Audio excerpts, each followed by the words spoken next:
欧印核动力机动战士，鲜为人知的扎夫特全核更新计划，机动战士高达 Seed Destiny Astrace 设定解说，机体型号 ZGMFX999A， 扎古量产时作型，是扎夫特在 CE71 年的第二次亚金度为战役时期，基于自由高达和正义高达上的技术而全新开发的新型量产机。按照扎夫特的设想，只要利用好核引擎所具备的无限能量优势，这个新型量产机就能像金恩一样，继续维持装备优势来压制地球联合军。而且此时小型化后的光束武器已经开始普及使用，但所带来的高耗能问题却一直困扰着使用常规动力的机型。所以负责开发的凡尔纳设计局就选择了核引擎来作为新型量产机的动力，直接从源头彻底解决能量跟不上消耗的问题。为了让核引擎能在中子干扰器的环境下运作，则还需要在机体内部安装反中子干扰设备，只有这样才能使核引擎正常运作进行功能，从而充分发挥出光束武器攻击高的优势。这个优势是金恩使用的实弹装备无法企及的，而这一点在自由高达上就得到了充分体现。比如在全爆发模式下输出的火力，就让自由高达在第一次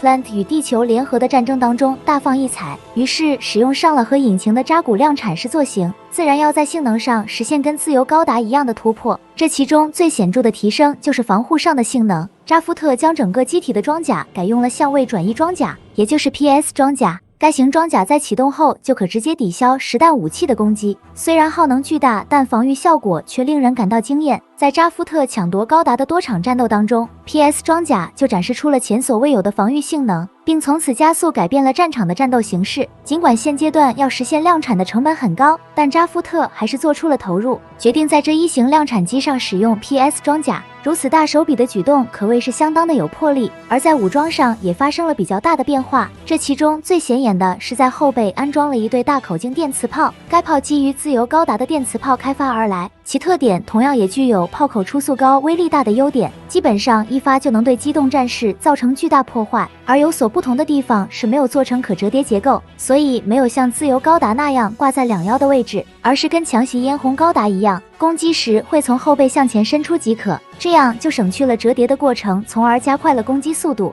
而且不使用折叠结构对武器的可靠性也很有利。另外在后背的挂架上还有2把近战武器，这个武器名为 DFX25 型高周波刃斧，虽然不是光束武器，但会产生高频的震动来提升破坏力，完全足够用来对付地球联合军大量装备的强袭短剑。跟金恩的重斩剑和盖茨的光束爪一样，这把高周波刃斧属于是新一代量产机的特色近战武装，而剩下来的装备便是右手的抗光束盾牌。该盾牌的基本功能跟其他抗光束盾牌一样，都对光束武器的攻击有一定的防御能力，但在盾牌上增加了尖刺结构，这样就可以使用冲撞来对敌进行攻击。至于右手使用的装备，到现在为止一直没有明确，其主要的原因在第一次 Plant 与地球联合的战争结束以后， Plant 就与地球联合完成了停战谈判，然后依照谈判结果签订了尤尼乌斯条约。由于条约里已经明确禁止使用反中子干扰设备，因此这个扎古量产时作型就处在禁止的范围之内。而这个时间点恰好处于凡尔纳设计局被合并成统合设计局后，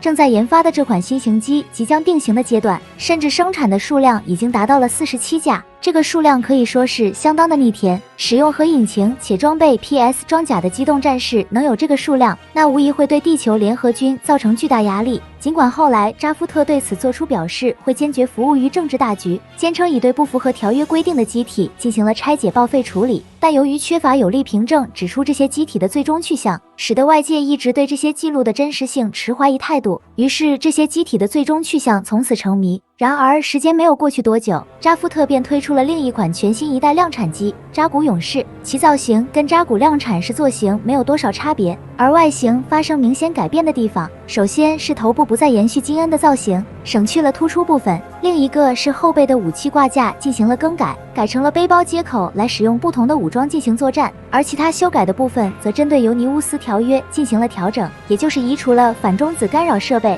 并将核引擎换成了常规动力，连同 PS 装甲也进行了更换。虽然防御性能因此下降了一大截，但是经过调整改进的扎古勇士，其整体性能还是实现了突破，单论性能就已经超过初代 G 系列高达，然后从扎古勇士使用的各种手持武器来看，可以由此确定扎古量产是做型的手持武器，应该就跟扎古勇士使用的一样。所以使用上核引擎和 PS 装甲的扎古勇士，差不多就是扎古量产是做型的完全体。尽管没能按照原有的设计完成全部开发，但扎古量产是做型却存在有实战的记录。而这场战斗发生在南美合众国独立战争期间，也就是第2次亚金杜维战役没结束多久。Plant 和地球联合还没有完成谈判签订尤尼乌斯条约，所以这个时候的扎古量产是做型还处于正常开发的状态。当时安排了测试驾驶员考特尼西罗尼姆斯前往南美地区进行地面测试工作，尽管测试地点处于中立地带的丛林地区，但有一天还是遭遇到了准备进攻南美合众国的地球联合军，于是考特尼就与这股部队发生了战斗。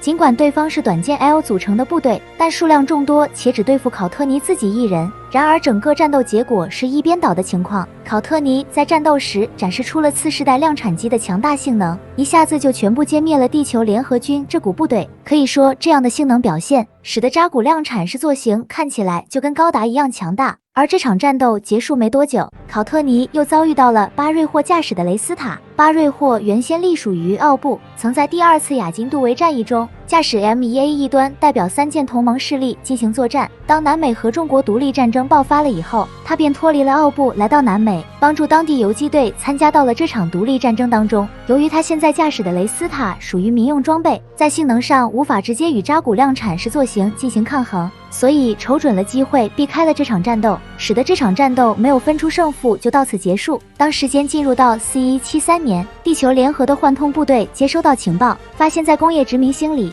存在大量属于尤尼乌斯条约限制范围内的机动战士，于是幻痛部队便派遣了1名人员前往侦查，而这名人员便是史温卡尔巴彦。他驾驶的强袭高达1型秘密送到了殖民星的内部，虽然很快就发现正在进行拆解的扎古量产是做型机体，但史温的行踪也被考特尼发现。紧接着考特尼便与史温展开了战斗，这场战斗进行得十分的激烈，两人的实力几乎不相上下，使战斗陷入了僵持。然后就发生了神奇的一幕，考特尼驾驶的机体能量耗尽，停止了运作，其原因就是他驾驶的这架扎古量产式做型已经完成了反中子干扰器的拆解，改用了常规动力。而作为对手的史温见到这个状况，便做出判断，这里没有存在违反条约的机动战士，然后认为任务目标已经达成，所以选择了撤退，从而结束了这场跟考特尼的战斗。然而真实的情况却是另一个模样，这些机体被拆解的真正目的其实是要从反中子干扰设备里提取稀有材料，而这些材料将会被用于制造中子晶跳器。正是这个中子晶跳器，在第2次